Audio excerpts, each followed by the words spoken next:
let's segue into a manager that is managing to manage to save his job.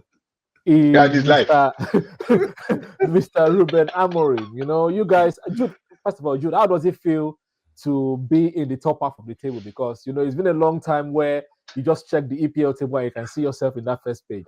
Let's start with that feeling. How does that feel? I Then we swear. can talk about the game. I swear, how does it feel? Because right now your data is not wasting. You don't have to click twice. You don't have to waste extra data. We have come to stay. Nothing is happening.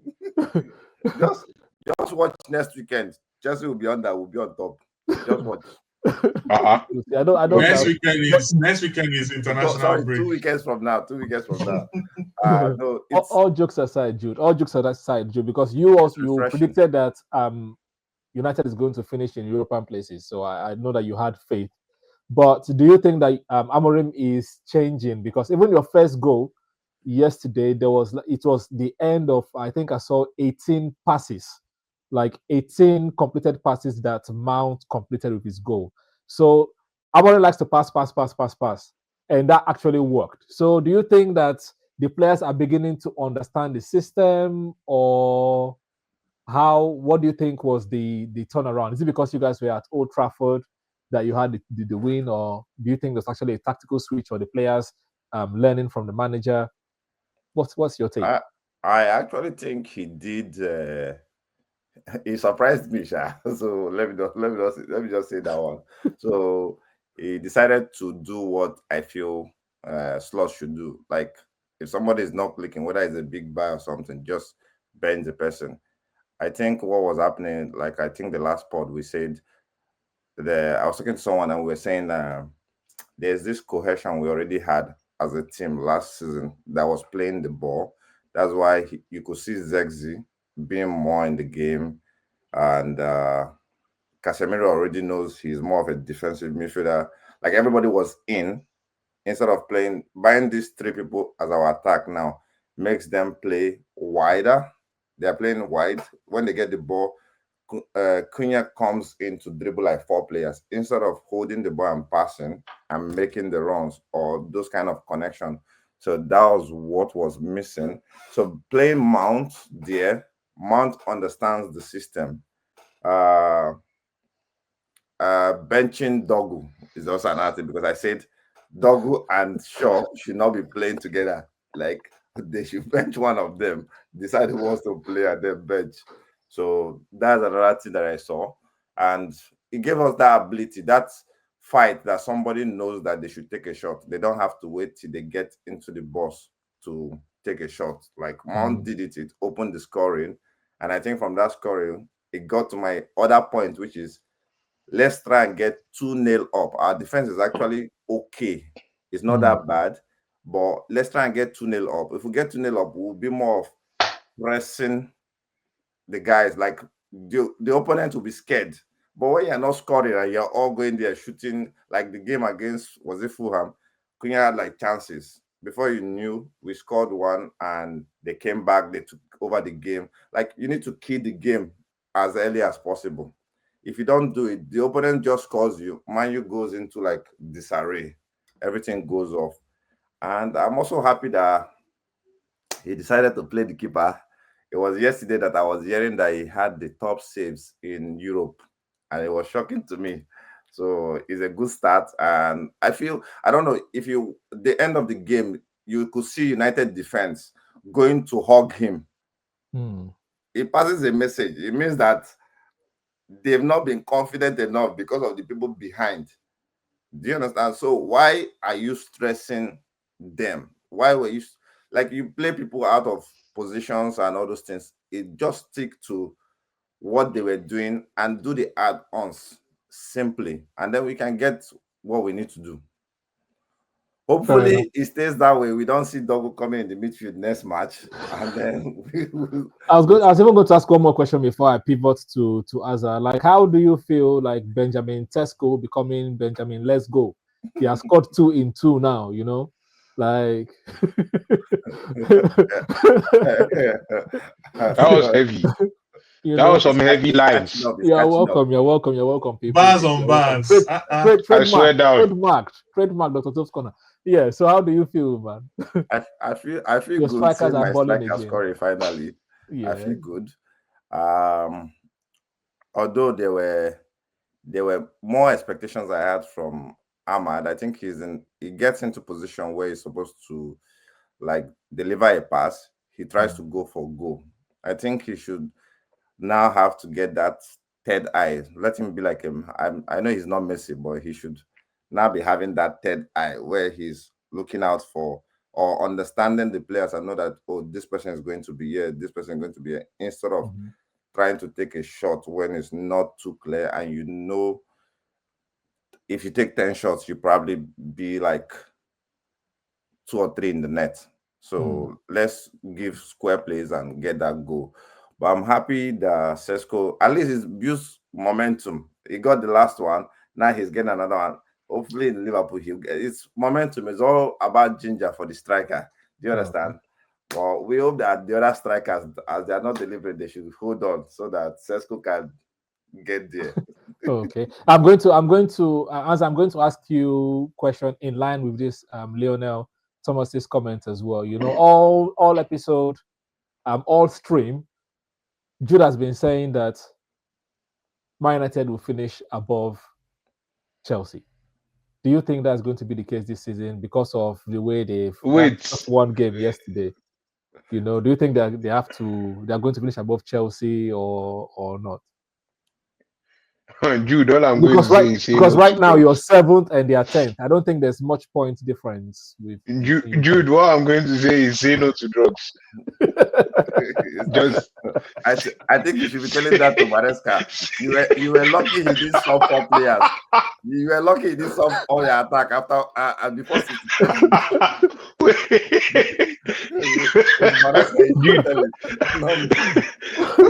Say no to drugs, please. What? Wait, Chelsea, Manchester United will finish above Chelsea. In which? Just relax. It will come to your eye. I just know that I'm finding nice for the viewers out there. Say no to drugs. Stay away from drugs. Like because I'll pay for your flight so that you. Because I just feel like for you to have that feeling, something is pushing you and it's extra. Something extra is pushing you from somewhere. Something is kicking. One extra addition is in your system. I've already taken 3 points from you. You give me the next 3 when I come back. So relax. Okay. Right, Jude. Okay. Sorry, David. I'll come to you because I think you saw the United game, right? Do you think that the change in personnel? Because I don't think there was a change in formation. There was just change in personnel, putting people in the right places, right? Do you think this can help United to secure back-to-back wins in games in the Premier League? So, I mean, I know we had this discussion last week, and I said, look, if Amorim loses again, we might hear that manager casualty during the international window. But I think he has saved his job, helped those of us neutral fans enjoy longer misery tenure for United. That's what it is. But kudos to him for the changes he made. I see a lot of United fans online saying, "Oh, you should have brought in Lemons in, all along." It's not advisable to just bring in a new keeper, especially a young goalkeeper, into a lineup like that. Keepers are usually the last line of defense, and when your defenders are out of position, they communicate to them and tell them where to be. So it takes the defenders too willing to listen to you, to respect you. You need to be able to command that area for you to be a goalkeeper. So I felt there was that time needed. It's a good time to bring him in. Whether or not that will continue, we would see. Because really, if you're a manager of a team, these are the sort of teams you want to, if you're a manager of a team like Manchester United, these are the sort of teams you want to bring your backup goalkeeper on for. These are sort of games you want to bring them on for. I don't know if Bayende will now go to being the backup or I if think Lemons Grindr will be will the go We main. will swear for him. That dog, as I was. No, but I think that has always been the plan. If he tries to, So I That think has always yeah. that has always been the plan with Manchester United. Like the plan has always been an upgrade to what they have right now. So I don't think Jude, you know that they should be buying anybody that is going to be a backup to Bayern, because Jude. the complaint is Bayern is not even Premier League like standard. Wow. So if you're buying a backup to Bayern, you're not progressing. So originally, I'm sure that's the plan. Fair enough. So Bayern is going to be the backup. You know the reason why I was careful in saying that is, all haven't been as they seem with Manchester United of late. So I'm careful in placing my comments. It seems that way to you. It seems that way to the rest of us. Everybody knows what's not working for United, but every week you see them line up the same way. So I don't want to shoot myself in the foot. You know, I mean, it's that obvious, right?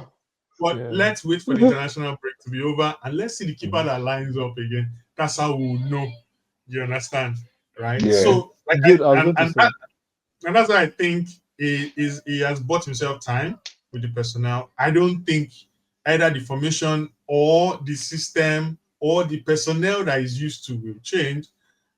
Jude, I'm sorry, you might see Dogo next game again, right?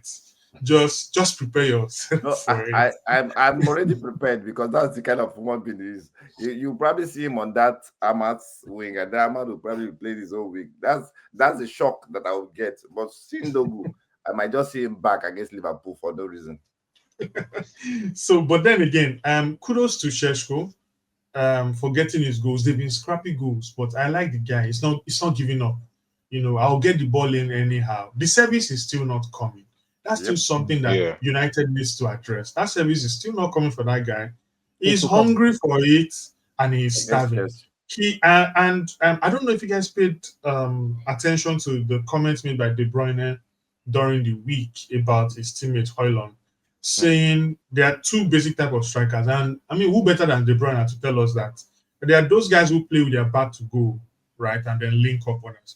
But there are those who create runs, run forward, and then you lose those passes to them. You know, and he said he saw Højlund more as the latter rather than the former, the guy who runs into space. But that he's doing a lot of that back to goal thing. And I know De Bruyne was just trying to yap Man U, really, because that's probably what Højlund is used to. That's what I'm seeing Šeško do as well. This guy is strong, he's fast, he can run into those channels. But who would give him the ball? You know, so that thing still needs to be addressed. He can't be feeding off scraps. You know, for a striker of his caliber, of his qualities, he can't be feeding off scrap. That's really what I think. Like Jude said, Ahmad should do better, but really, I don't think Ahmad is a wing back. Ahmad is traditionally an inside forward. Once he on that right side, he cuts in on his left foot and he shoots. That's what Ahmad is, really. So I don't know, but Ahmad should release the ball often, pass often, try to find his attackers, you know, often. I still don't know what needs to change in the United system, but I know what the results should look like. You know, a stable goalkeeper at the back to command that defense. If you're going to play with a 3-man defense, you need someone communicating their position to them from behind them. Someone who sees, you know, clearer from behind. You need a channel to provide for your striker. You have probably the tallest striker in the Premier League. Is he not taller than Voltemade, the guy in Newcastle? No. Newcastle guy should be the tallest. That Newcastle guy is a tree. Yeah. Okay. But he's 6'6" now. Šeško is 6'6" or 6'5". Yeah, he's tall, but I think that Newcastle guy will be. That Newcastle guy is just taller than him. Yeah, but that Newcastle guy is taller. Don't quote me. You have a beast in front. Find a way to give him service, you know, and everything would fall in place. But then again, I'm happy Man is going through this struggle. Oh, it's sweet to throw them. It's really, really sweet. Very. And I was worried that Amorim would lose his job because I didn't want that new manager bounce. You know, I like this. Amorim should make it work, please, because Amorim is a top manager before. Was a top manager before he came. Where's Jude? I want him to find that form again. Jude is hiding. Jude, are you reading the comments from Mr. James Thomas? Manchester United will finish above Chelsea. Are you reading the comments? Where? Look at the screen. I can't see anything. It's there, and the person even said at Jude. So it's not like this is so direct. I can't see it. He said, please, Chelsea should be humble. You know your team. Okay. Yeah, I've said my own, I've said my own, I'll be surprised if Chelsea loses against who they are playing next. Okay. Right. So if I should win Liverpool, you relax so that you know that please your win is not it's not something to be jubilated over.